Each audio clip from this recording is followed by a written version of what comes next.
Last week we began a new study on the Pauline minor epistles, and we began looking at the book of Galatians. And as I mentioned last week, this is a schedule of the books I'm planning to cover in this study as we go through and take an overview of each of these and some of the major ideas that are brought out. So as we look at the book of Galatians, we introduced the study last week. It was written about, I believe the best date to be around 57 to 58 A.D., which would have been after or during Paul's third missionary journey, written close to the time of Romans, and in a lot of ways very similar to Romans. As I mentioned last week, it's sometimes noted as Little Romans because the themes are somewhat similar. Of course, Romans is a longer book and it delves into more than Galatians will. The Galatian brethren, of course, that refers to a region. This is a group of churches that Paul helped establish. From our study last week, what were some of those congregations that Paul worked with? Well, we don't know if he helped establish, but he definitely helped work with them. Miletus, the congregation of disciples, Miletus, is that who you're talking about? Who was it? Miletus. Not Miletus, but you're thinking of Antioch, Pisidia. Was it a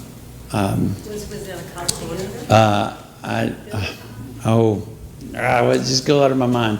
Iconium, Derbe. What? Lystra and Derbe? Yes. So it would be those churches. You remember where Lystra, where he was almost stoned to death. He had to crawl back to the brethren.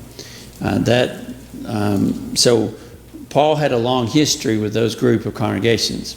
So the big point is he's not writing to a single group of believers. Of course, they're all members of the church. But they met in different cities.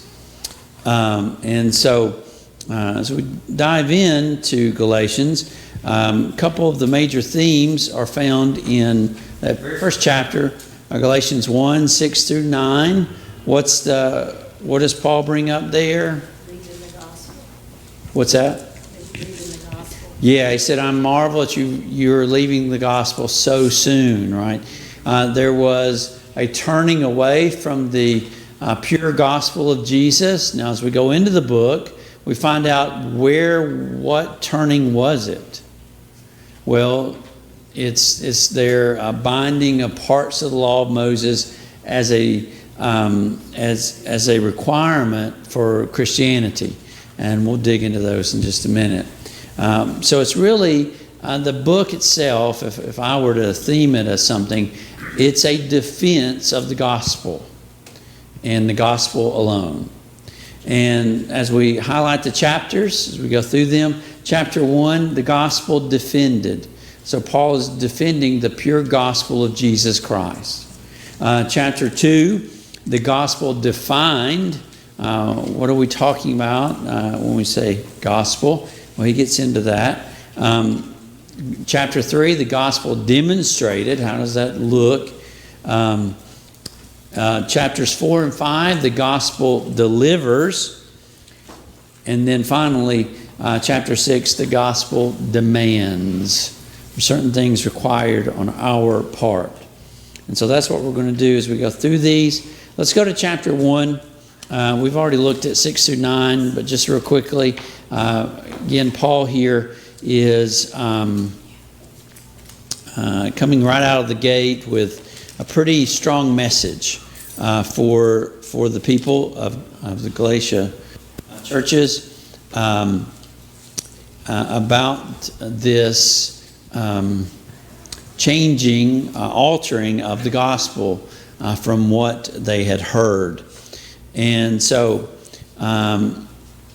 he talks about verse 7, that there were those individuals. He doesn't name them here. It is interesting, in chapter 2 we get into some names of some ways the gospel have been distorted. But here he just simply says those who want to distort the gospel. And then, of course, he repeats himself twice that for anyone to come along and try to distort the gospel, he says that person, that the group of individuals ought to be accursed. And so we don't have that power or authority to change the gospel from what it is. All right. So if we go back in the text there, if you turn over to Galatians chapter 1, and I just want to go to the first part of the chapter. How does he begin this letter? He defended his apostleship. Yeah, and it's right from the beginning, you'll notice. So if you turn over to Galatians 1, as he's introducing it, he writes, Paul, an apostle, so right out of the gate, he's identifying himself as apostle. And why is that important? The apostles had authority, right? Authority directly from Christ. And he says, Paul, an apostle, not from men, but where? Well, it's ultimately, he's going to say from God. He'll come back to this as we get later. But it wasn't from men, but from God. So let's go down. He says, but through Jesus Christ and God the Father who raised him from the dead. And so he's initially starting out by defending his authority in this matter. Let's drop down from there to verse number 10. Let's read 10 through 12 to kind of get started. So Paul writes in English Standard Translation, for I am not seeking the approval of man. He says, for am I now seeking the approval of man or of God? Or am I trying to please man? If I were still trying to please man, I would not be a servant of Christ. And so it's a rhetorical question. You know the answer to that. Paul is really searching out for God's approval, not man's. That's not what he wants. And so again, he's going back to this idea. His calling was from God, not from any body of men, not from any approval of government or anywhere else. It was from God. All right. Verse 12. For I did not receive it from man, nor was I taught it by man. I'm going to add those two words. But I received it through what? Revelation. Through a revelation of Jesus Christ. Now, we can go back and read that, can't we? Go back to the book of Acts. Where do we go? Acts chapter 9, 22, and 26. You really need to read all three of those. But as you may remember, Paul on the road to Damascus sees the light, and then he has a conversation with Jesus, doesn't he? And in that conversation, what does Jesus tell Paul to do?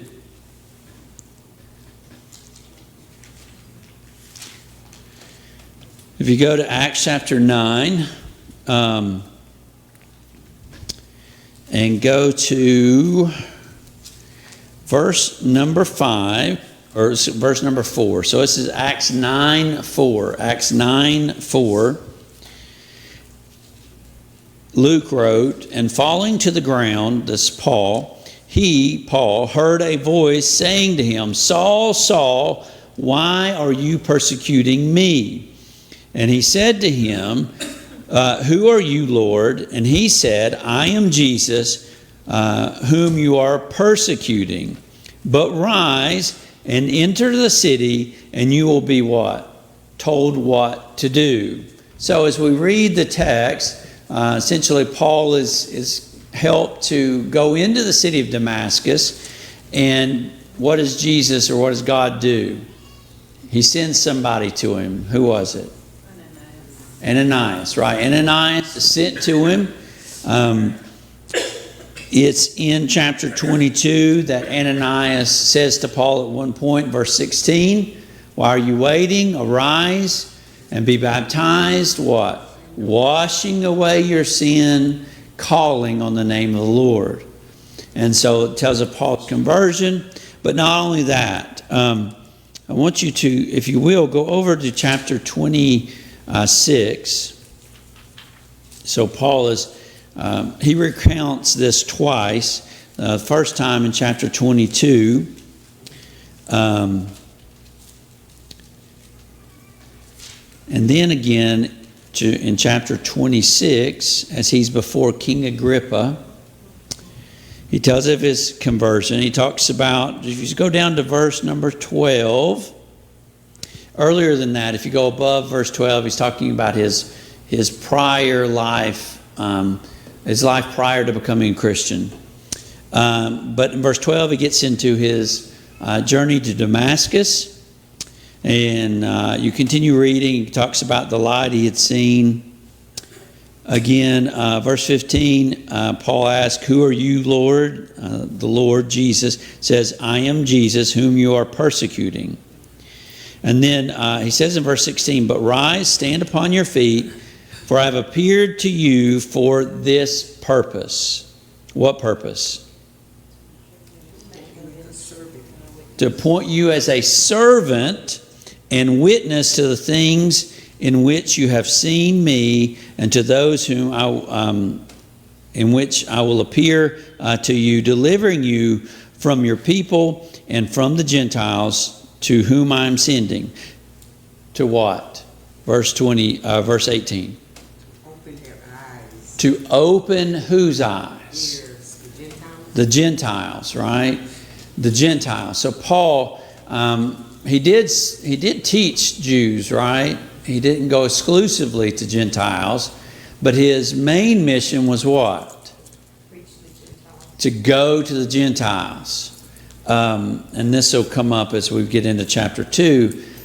But Paul's mission was from where? Well, it's directly from Jesus.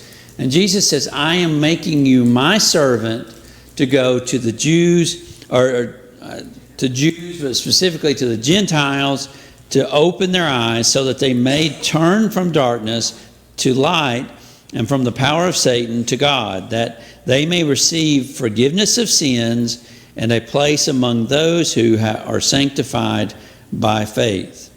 And then I love what he says in verse 19. "Therefore, O King Agrippa, I was not disobedient to the heavenly vision, but declared first to those in Damascus." He goes on to talk about more of what he did, going to the Jews and then also to the Gentiles. There's a lot more. I encourage you to go and read that text. But when we come back to Galatians chapter 1, Paul says, "I've not received this from man, but from God." Verse number 12, he says, "I received it at the revelation of Jesus." So this is a message directly to him. All right. Then we go on to verse 13. He says, "For you have heard of my former life in Judaism, how I persecuted the church of God violently and tried to" what? Destroy it. One more time, if you go back to the book of Acts, there's no way for me to talk about Galatians and not bring in Acts. But go back to Acts chapter 8. Acts chapter 8, after the stoning of Stephen, what does verses 1 through 3 tell us? Saul was there, we can have it. He was there at the stoning. That was the young man. They laid the coat at his feet. And then he said, then what was the last thing he said? Wreaking havoc, he's going from house to house, arresting people. Yeah, and that word havoc, that's I think it's English Standard Translation too, right? That idea of he was just making havoc of people's lives. Well, in Galatians chapter 1, he says, "I was violent." And I was violent against those who were Christians. I tried to destroy it. And that was what he made his purpose in life. There's a really interesting thing with Gamaliel. If again you go in the book of Acts.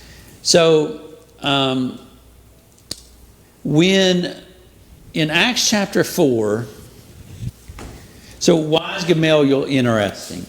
Okay, anybody tell me who Gamaliel was? He was a very well-known, very appreciated and celebrated preacher, a rabbi of Judaism. If you go back to Acts chapter 4,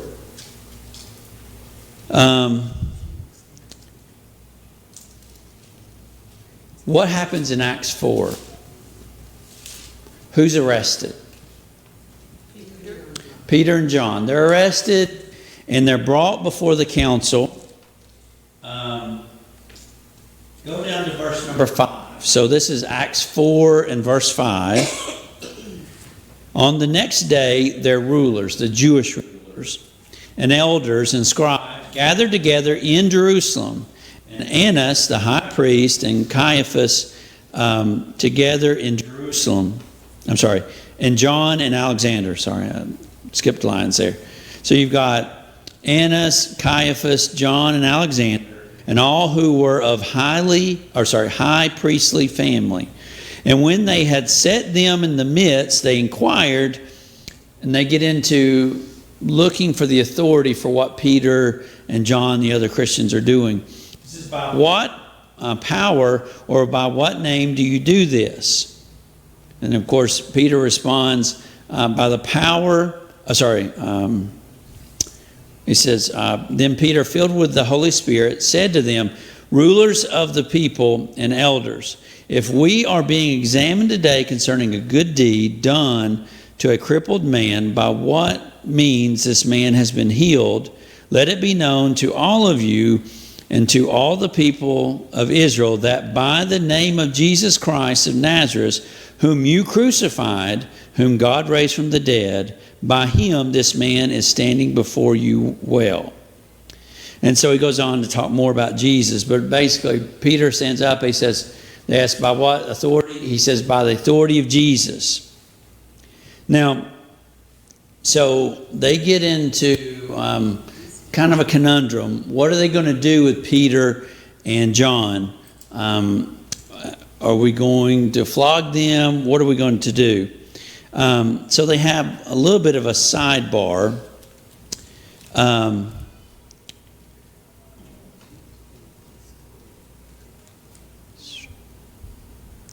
So verse 15.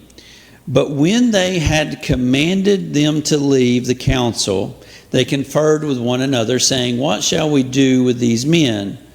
For that a notable sign has been performed through them is evident to all the inhabitants of Jerusalem, and we cannot deny it. But in order that it may spread no further among the people, let us warn them not to speak any more in this name. So they call them back in, and they command them, we don't want you to speak anymore in this name. That's where Peter gives that famous line, whether it's better in your sight to obey God or not, we're going to obey God. Basically, I'm paraphrasing it, but that's basically what they said. And so they're trying to stamp out what's going on. And so that's kind of what the early church is undertaking. Well, if we go on, they're not done.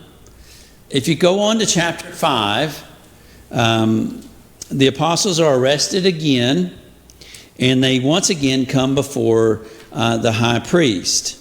Now, they're meeting, they're trying to figure it all out. I want you to go to verse 34. Verse 34. But a Pharisee in the council named Gamaliel, that's the guy we're talking about. Now, what's his connection to Paul? He had studied at his feet. He studied at his feet. So this is Paul's teacher in Judaism. It says, a teacher of the law held in honor by all the people stood up and gave orders to put the men outside for a little while. And he said to them, to the council, men of Israel, take care what you are about to do with these men. For before these days, Thaddeus rose up, claiming to be somebody, and a number of men, about 400, joined him. He was killed, and all who followed him were dispersed and came to nothing. And he goes on and talks about Judas of Galilee, but I want to go down to verse 38. So, in the present case, I tell you, keep away from these men and let them alone.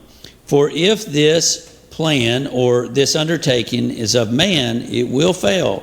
But if it is of God, you will not be able to overthrow them. And you might be found opposing God. That's it. That's a fascinating. So that's the teacher that taught Saul, who we know as Paul, who's writing Galatians.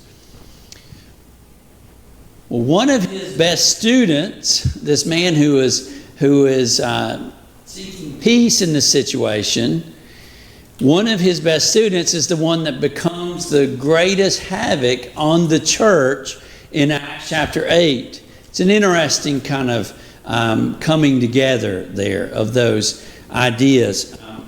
Paul did not listen to this particular advice.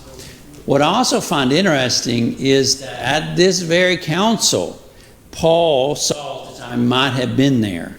Number one, Gamaliel is his teacher. And number two, there's evidence that Paul was on the Sanhedrin before becoming a Christian. So you tie that together and you come back to Galatians chapter 1. And so Paul says, I violently tried to destroy the church. So that was his prior life. Now that same man, after meeting Jesus on the road to Damascus, completely flips and becomes the greatest advocate among Christians, probably, at least that we have written about, of the church and of preserving it. So as you get into the book of Galatians and you get into chapter 2, you understand Paul's passion. Very passionate, very zealous. When he was a Jew, when he believed that Christianity was against God, he passionately tried to destroy it. When he became a Christian, he was the complete opposite, but just as passionate. And so when he's talking about these things, that's the background he's talking about it from. Any questions about that? I gave a lot of background. Y'all can tell me if I'm giving too much, just say, please move on. We don't need all this. I love all these tie-ins. Y'all tell me if I'm giving too much. But if we go back to chapter 1 of Galatians, everybody with me? Galatians chapter 1, verse 14. Paul goes on to say, and I won't read all this, but he goes on to describe his prior life. He says, I was advancing in Judaism. And notice how he describes it. I don't think he's doing this in a bragging way, because as he looks back, he doesn't look back proudly at his prior life. Right? What does he call himself when he's writing to Timothy? He says, I am chief. I'm the utmost sinner. By the grace of God, I am what I am. And that's how he looked at it and looked at himself. So when he says, I was advancing in Judaism beyond many of my own age among my people. So extremely zealous was I for the traditions of my fathers. But when he, God, who had set me apart before I was born, and who called me by his grace, was pleased to reveal his Son to me in order that I might preach him among the Gentiles. All right, so that's Paul's passion, if you will. And why is he bringing all this up, do you think? Why go into all that? Now I went further, and I know he didn't go through all the other stuff, but why does he bring all this up? He wants them to know that these people are trying to hold on to their own faith. And he's trying to show them that he was more Jewish than they're Jewish. And he let go of it for freedom in Christ. Yeah, I mean, and think about all he left behind. Right? His whole life was Judaism and the law. Like that was his passion in life. And all that he left behind. Kind of cold turkey. I mean, that's hard to do. I was talking to somebody a little while ago. We were talking about people who used to smoke before people realized how bad it was for you and everything. And, you meet certain people just struggle with giving that habit up. Some people struggle for a long time. Other people can just stop cold turkey. It's amazing, right? When you see somebody have that much willpower, it's not easy. Well, here's Paul who's completely made a diversion in his life and going in a completely different direction. It wasn't like he didn't have to give some stuff up in order to do that. But what does he tell the Philippians? Philippians chapter 4. Forgetting all that lies behind me, I what? Press forward onto the prize. And so that's who Paul is.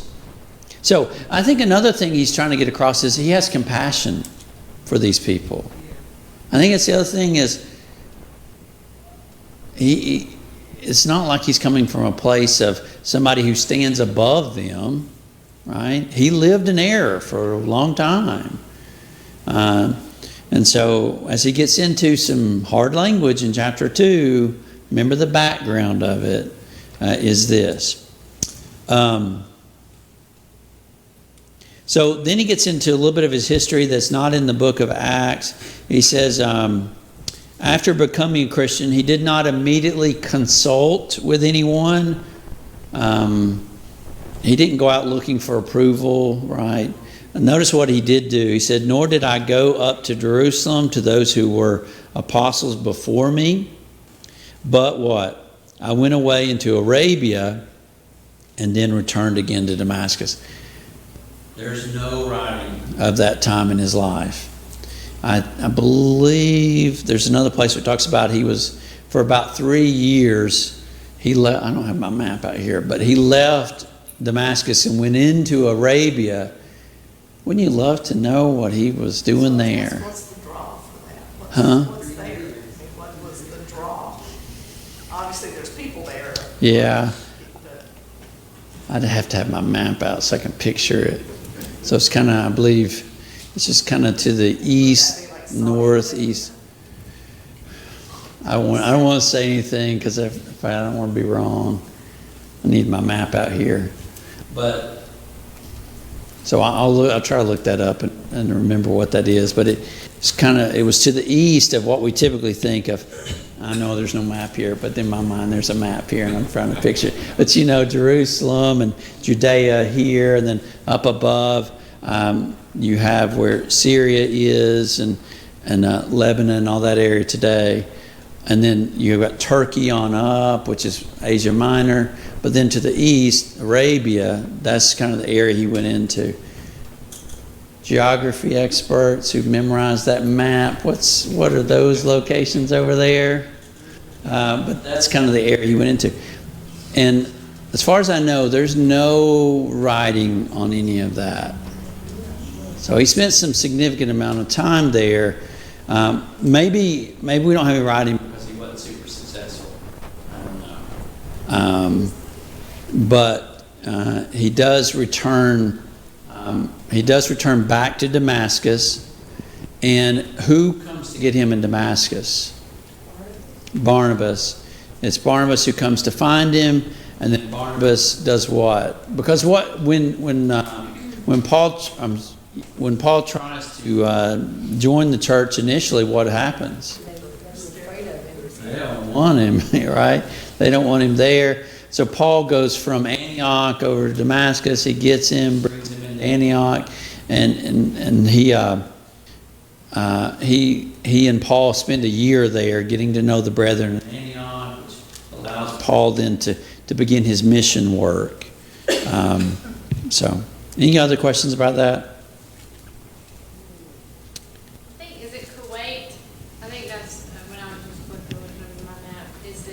So you've got Saudi Arabia is like Mediterranean, east of Egypt, so it's down lower, but then Kuwait is right there at the base of that mountain. So we were talking about Abraham was when we were talking about Genesis.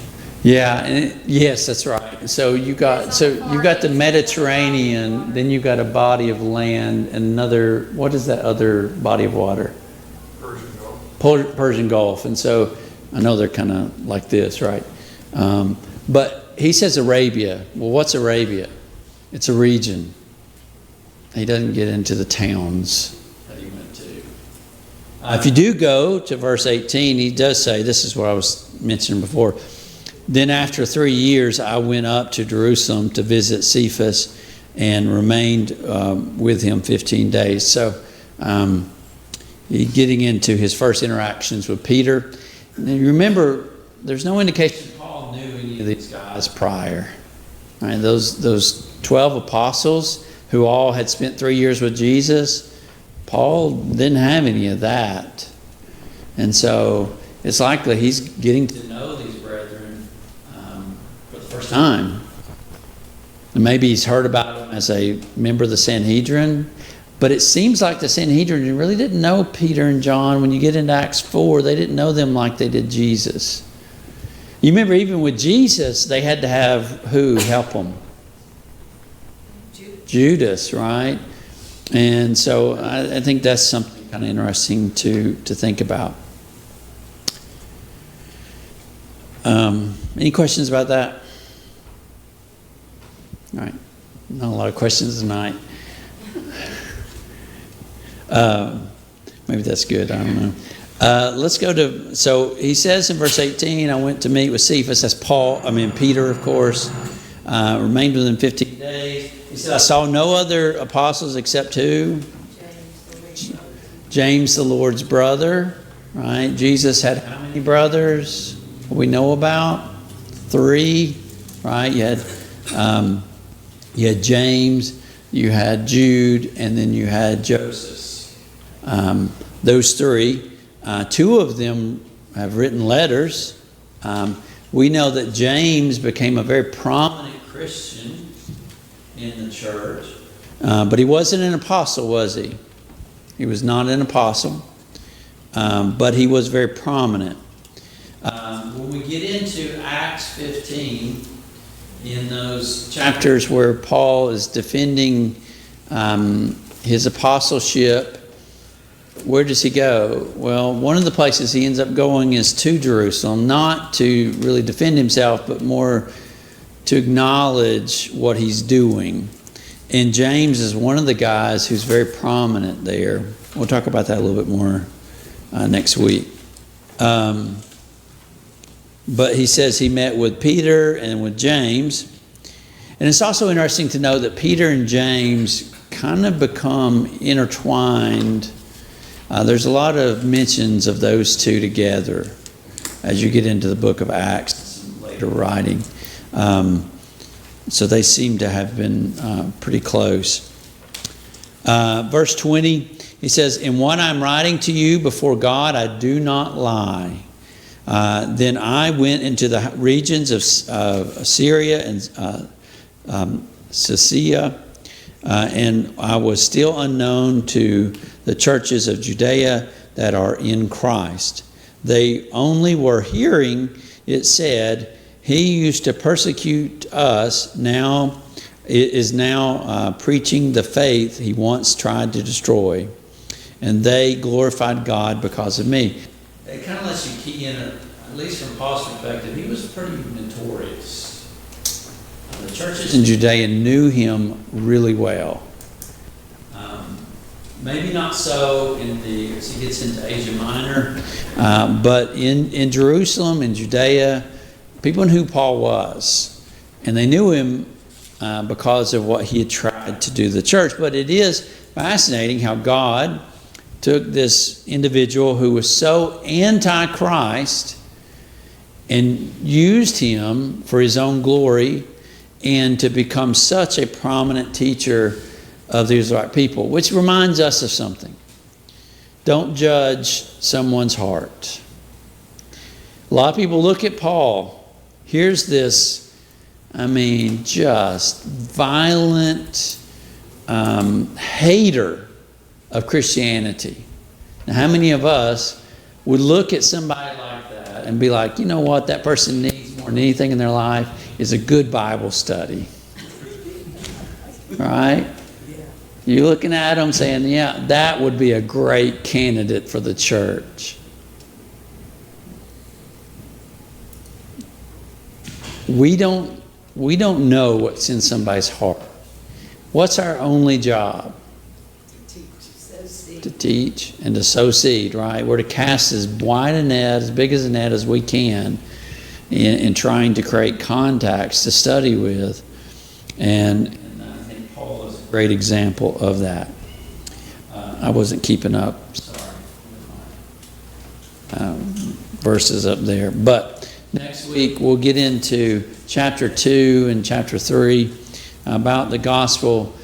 Paul is going to get into really kind of the sticky part of what's going on, and he's going to talk about a tough confrontation he has with one of his dear friends, by the way, not just Peter, but a dear friend, and we'll look at that next week.